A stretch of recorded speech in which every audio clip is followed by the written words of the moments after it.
नमस्कार साथियों, आप सभी का स्वागत है हमारे CWS क्लासेस में।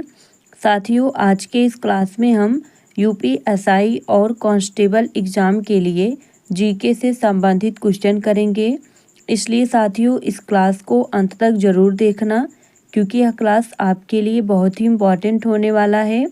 चलिए दोस्तों, अब बिना समय गंवाए अपने क्वेश्चन पर चलते हैं। क्वेश्चन नंबर पहला, उत्तर प्रदेश का कौन सा शहर अपने कास्ट वेल के लिए पूरे विख्यात है? दोस्तों, क्या आपको पता है कि उत्तर प्रदेश का कौन सा शहर है जो अपने कास्ट वेल के लिए विख्यात है? ऑप्शन में दिया गया है मुजफ्फरनगर, शाहपुर, इटावा, जलेसर। तो दोस्तों, अपने कास्ट वेल के लिए जलेसर विख्यात है, जो एटा जनपद में पड़ता है। जिसका सही उत्तर हो जाएगा ऑप्शन डी। बढ़ते हैं अगले क्वेश्चन पर। ज्ञान प्राप्ति के छठे वर्ष महात्मा बुद्ध ने किस नगर का भ्रमण किया था? दोस्तों, क्या आपको पता है कि ज्ञान प्राप्ति के छठे वर्ष महात्मा बुद्ध ने किस नगर का भ्रमण किया था? तो दोस्तों, कौशाम्बी नगर का भ्रमण किया था। जिसका राइट आंसर हो जाएगा ऑप्शन बी। बढ़ते हैं अगले क्वेश्चन पर।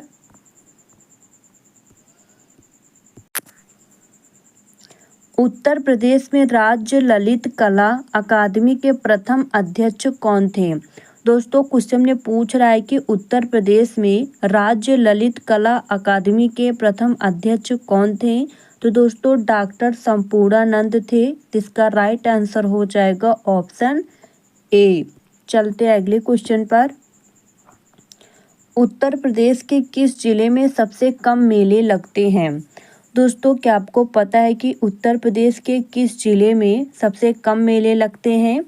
वाराणसी में, पीलीभीत में, महोबा में, मथुरा में। दोस्तों, क्वेश्चन में पूछ रहा है कि उत्तर प्रदेश के किस जिले में सबसे कम मेले लगते हैं? तो दोस्तों, सबसे कम मेले पीलीभीत में लगते हैं, और इसे उत्तर प्रदेश का छोटा पंजाब भी कहा जाता है, पीलीभीत को। जिसका राइट आंसर हो जाएगा ऑप्शन बी। और दोस्तों, अगर क्वेश्चन में पूछे कि सबसे ज़्यादा मेला कहाँ लगता है, तो मथुरा में लगता है, जहाँ पे टोटल 86 मेले लगते हैं। बढ़ते हैं अगले क्वेश्चन पर। निम्न में से कौन सा उत्तर प्रदेश का शास्त्रीय नृत्य है? दोस्तों, क्वेश्चन में पूछ रहा है कि इनमें से कौन सा उत्तर प्रदेश का शास्त्रीय नृत्य है? तो दोस्तों, कथक है उत्तर प्रदेश का शास्त्रीय नृत्य। जिसका सही उत्तर हो जाएगा ऑप्शन सी। अगला क्वेश्चन, हिंदुस्तानी एकेडमी, जिसे भारतीय भाषाओं की रक्षा तथा विकास हेतु स्थापित किया गया था, स्थित है आगरा में, इलाहाबाद में, लखनऊ में, या फिर मेरठ में? तो दोस्तों, इलाहाबाद में स्थित है, और जिसकी स्थापना 22 जनवरी 1927 को हुआ था। जिसका राइट आंसर हो जाएगा ऑप्शन बी। हिमालय का तीसरा सबसे बड़ा शिखर कौन सा है? दोस्तों, क्वेश्चन में पूछ रहा है कि हिमालय का तीसरा सबसे बड़ा शिखर इनमें से कौन सा है? तो दोस्तों, माउंट कंचनजंगा है। जिसका राइट आंसर हो जाएगा ऑप्शन डी। देखते हैं अगले क्वेश्चन को। उत्तर प्रदेश का राजकीय फूल कौन सा है? दोस्तों, क्या आपको पता है कि उत्तर प्रदेश का राजकीय फूल इनमें से कौन सा है? गुलाब है, गेंदा है, चमेली है, या फिर पलाश है? तो दोस्तों, आप सभी को पता ही होगा कि उत्तर प्रदेश का राजकीय फूल पलाश है। जिसका सही उत्तर हो जाएगा ऑप्शन डी। बढ़ते हैं अगले क्वेश्चन पर। भौगोलिक दृष्टि से भारत ग्लोब पर किस गोलार्ध में स्थित है? दोस्तों, क्वेश्चन में पूछ रहा है कि भौगोलिक दृष्टि से भारत ग्लोब पर किस गोलार्ध में स्थित है? तो दोस्तों, भौगोलिक दृष्टि से भारत ग्लोब पर उत्तरी पूर्वी गोलार्ध पर स्थित है। जिसका सही उत्तर हो जाएगा ऑप्शन डी। बढ़ते हैं अगले क्वेश्चन पर। उस बिंदु का नाम क्या है जहां भारत, चीन और म्यांमार मिलते हैं? दोस्तों, क्या आपको पता है कि उस बिंदु को क्या कहते हैं जहां भारत, चीन और म्यांमार मिलते हैं? तो दोस्तों दीफू दर्रा में मिलते हैं, जो अरुणाचल प्रदेश में है। तो इसका सही उत्तर हो जाएगा ऑप्शन बी। बढ़ते हैं अगले क्वेश्चन पर। भारत का सबसे पुराना पर्वत कौन सा है? साथियों, क्या आपको पता है कि भारत का सबसे पुराना पर्वत इनमें से कौन सा है? तो दोस्तों अरावली पर्वत है जो भारत का सबसे पुराना पर्वत है। तो इसका राइट आंसर हो जाएगा ऑप्शन डी। अगला क्वेश्चन, निम्न में से कौन सा हिमालय का भाग नहीं है? दोस्तों क्या आपको पता है कि इनमें से कौन सा हिमालय का भाग नहीं है? तो दोस्तों अरावली है जो हिमालय का भाग नहीं है। तो इसका सही उत्तर हो जाएगा ऑप्शन डी। चलते अगले क्वेश्चन पर। भारत का सबसे ऊंचा सक्रिय ज्वालामुखी कौन सा है? दोस्तों क्या आपको पता है कि भारत का सबसे ऊंचा सक्रिय ज्वालामुखी कौन सा है? तो दोस्तों बैरन द्वीप है। इसका सही उत्तर हो जाएगा ऑप्शन बी। बढ़ते हैं अगले क्वेश्चन पर। भारत का सबसे बड़ा नदी जलप्रपात कौन सा है? तो दोस्तों भारत का सबसे बड़ा नदी जलप्रपात कुंचिकल जलप्रपात है। इसका राइट आंसर हो जाएगा ऑप्शन डी। बढ़ते हैं अगले क्वेश्चन पर। भारत की राजधानी को किस शहर से दिल्ली ले जाया गया? दोस्तों क्या आपको पता है कि भारत की राजधानी को इनमें से किस शहर से दिल्ली ले जाया गया? तो दोस्तों कोलकाता से दिल्ली ले जाया गया। जिसका सही उत्तर हो जाएगा ऑप्शन डी। चलते हैं अगले क्वेश्चन पर। औरंगजेब का मकबरा कहाँ स्थित है? साथियों क्या आपको पता है कि औरंगजेब का मकबरा इनमें से कहाँ स्थित है? तो साथियों औरंगाबाद में औरंगजेब का मकबरा स्थित है। इसका सही उत्तर हो जाएगा ऑप्शन बी। बढ़ते हैं अगले क्वेश्चन पर। सबसे कम भूकंप किस देश में आते हैं? साथियों क्या आपको पता है कि सबसे कम भूकंप इनमें से किस देश में आते हैं? तो दोस्तों ऑस्ट्रेलिया देश में सबसे कम भूकंप आता है। जिसका सही उत्तर हो जाएगा ऑप्शन ए। बढ़ते हैं अगले क्वेश्चन पर। भारत का सबसे बड़ा बैंक कौन सा है? तो दोस्तों भारत का सबसे बड़ा बैंक एसबीआई बैंक है। तो इसका सही उत्तर हो जाएगा ऑप्शन ए। चलते हैं अगले क्वेश्चन पर। भारत में सबसे सस्ता पेट्रोल किस राज्य में मिलता है? साथियों क्या आपको पता है कि भारत में सबसे सस्ता पेट्रोल इनमें से किस राज्य में मिलता है? महाराष्ट्र में, गोवा में, उड़ीसा में, उत्तर प्रदेश में। तो दोस्तों भारत में सबसे सस्ता पेट्रोल गोवा में मिलता है। इसका सही उत्तर हो जाएगा ऑप्शन बी। चलते हैं अगले क्वेश्चन पर। सर्व शिक्षा अभियान किस वर्ष में शुरू किया गया था? दोस्तों क्या आपको पता है कि सर्व शिक्षा अभियान किस वर्ष शुरू किया गया था? तो दोस्तों 2001 में सर्व शिक्षा अभियान शुरू किया गया था। जिसका सही उत्तर हो जाएगा ऑप्शन बी। बढ़ते हैं अगले क्वेश्चन पर। अलकनंदा नदी भारत में भागीरथी नदी में कहाँ मिलती है? दोस्तों क्या आपको पता है कि अलकनंदा नदी भारत में भागीरथी नदी से कहाँ मिलती है? तो दोस्तों देवप्रयाग में मिलती है। इसका सही उत्तर हो जाएगा ऑप्शन डी। अगला क्वेश्चन, मौर्य राजवंश का प्रथम शासक कौन था? दोस्तों क्या आपको पता है कि मौर्य राजवंश का प्रथम शासक कौन था? तो दोस्तों चंद्रगुप्त थे। जिसका सही उत्तर हो जाएगा ऑप्शन बी। बढ़ते हैं अगले क्वेश्चन पर। भारत में प्रसिद्ध गोल गुंबद कहाँ स्थित है? दोस्तों भारत में प्रसिद्ध गोल गुंबद बीजापुर में स्थित है। जिसका राइट आंसर हो जाएगा ऑप्शन डी। बढ़ते हैं अगले क्वेश्चन पर। किसे प्रसिद्ध रूप से मैसूर का बाग कहा जाता है? दोस्तों क्या आपको पता है कि इनमें से किसे मैसूर का बाग कहा जाता है?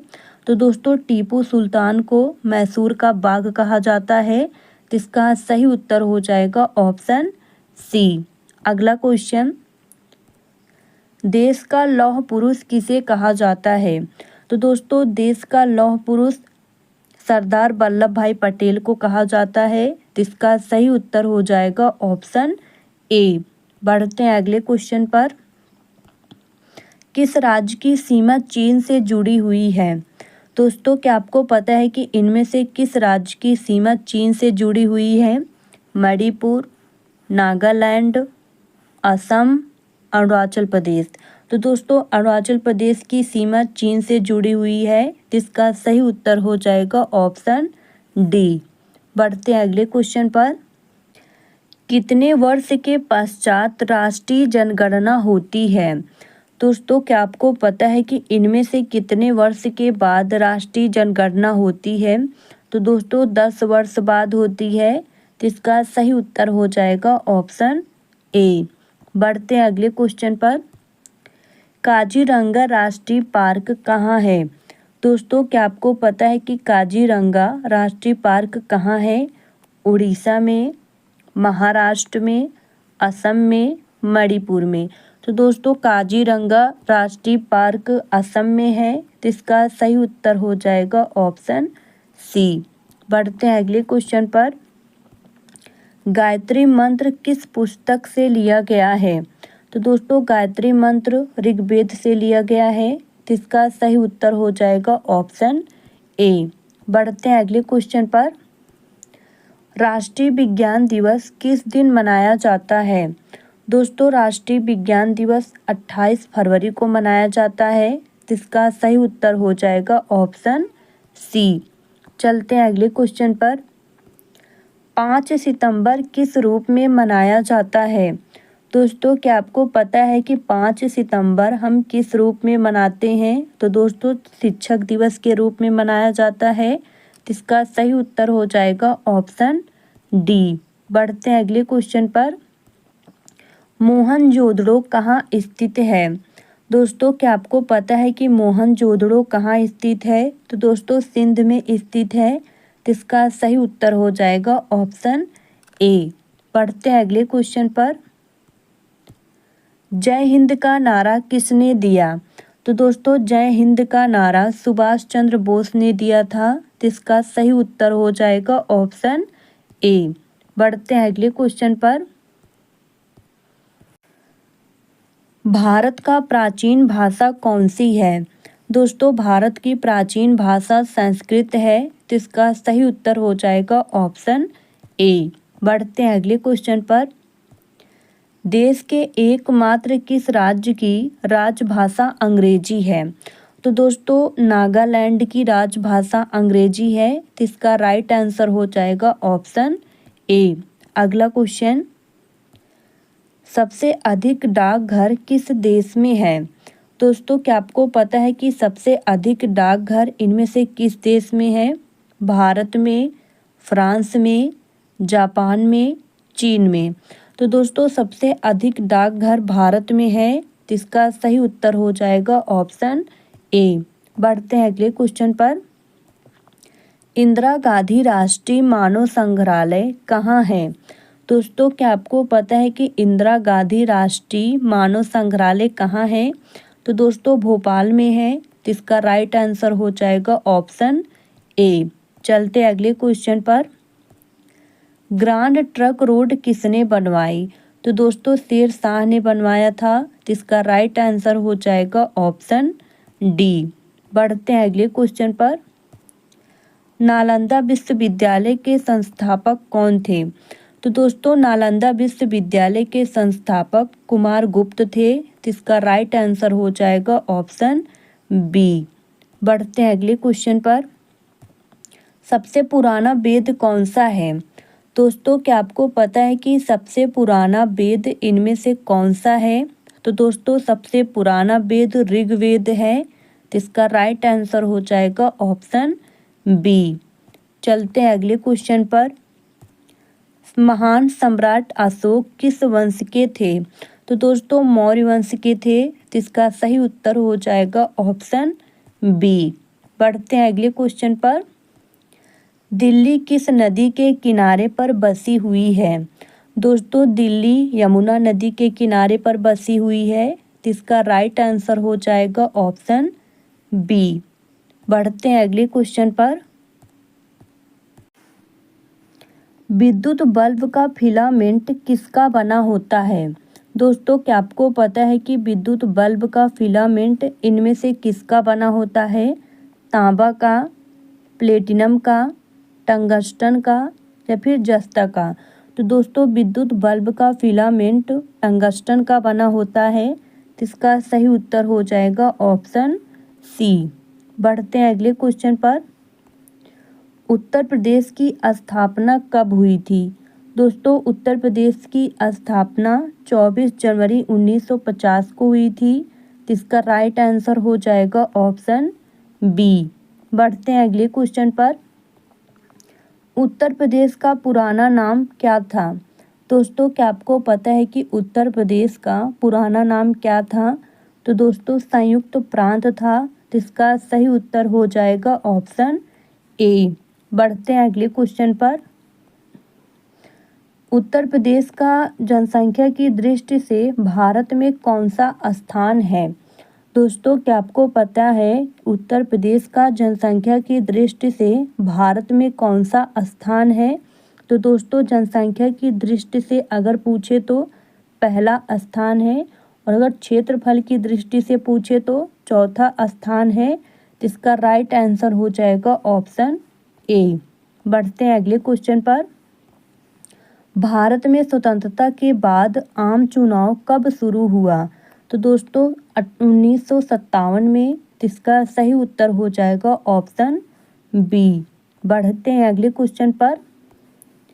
वायुसेना दिवस किस दिन मनाया जाता है? दोस्तों, क्या आपको पता है कि वायुसेना दिवस किस दिन मनाया जाता है? तो दोस्तों, 8 अक्टूबर को मनाया जाता है। तो इसका राइट आंसर हो जाएगा ऑप्शन ए। बढ़ते हैं अगले क्वेश्चन पर। संविधान दिवस कब मनाया जाता है?